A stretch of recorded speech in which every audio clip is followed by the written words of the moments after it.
আর্থিক খাতের সব সূচকে উন্নতির পরও যারা উদ্দেশ্যমূলক নেতিবাচক প্রচারণা চালাচ্ছে তারা ফ্যাসিস্টের পক্ষে কাজ করছে বলে মন্তব্য করেছেন অর্থ উপদেষ্টা ডক্টর সালেউদ্দিন আহমেদ। সোমবার ইকোনমিক রিপোর্টার্স ফোরাম ইআরএফ ইনস্টিটিউটের একাডেমিক কার্যক্রম উদ্বোধন অনুষ্ঠানে তিনি এসব কথা বলেন। আওয়ামী সরকারের লুটপাটের পর ভঙ্গুর অর্থনীতিকে ঢেলে সাজানোর লক্ষ্যে কাজ করছে অন্তর্বর্তী সরকার।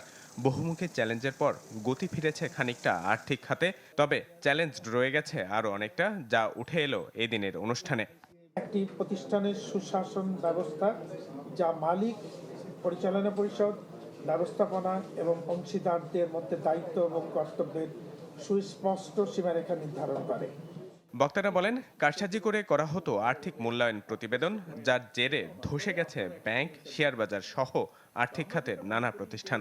ফাইন্যান্সিয়াল সেক্টরে বা ইকোনমিক সেক্টরে যে সমস্ত বিষয়বস্তু রয়েছে, টার্ম রয়েছে, সেই বিষয়গুলো সম্পর্কে আপনাদের সাথে যদি আমাদের এক্সচেঞ্জ অফ ভিউজ হয়, আপনারা যদি আমাদের কাছ থেকে কিছু জানার চেষ্টা করেন, ডেফিনেটলি আমরা আপনাদেরকে সহযোগিতা করতে প্রস্তুত।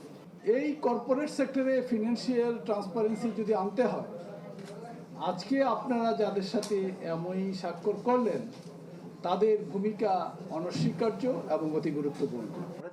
অনুষ্ঠানে অর্থ উপদেষ্টা বলেন, অর্থনীতির গতি ফেরাতে শুরু থেকেই উদ্যোগী অন্তর্বর্তী সরকার, নেওয়া হয়েছে বেশ কিছু সংস্কারের পদক্ষেপও।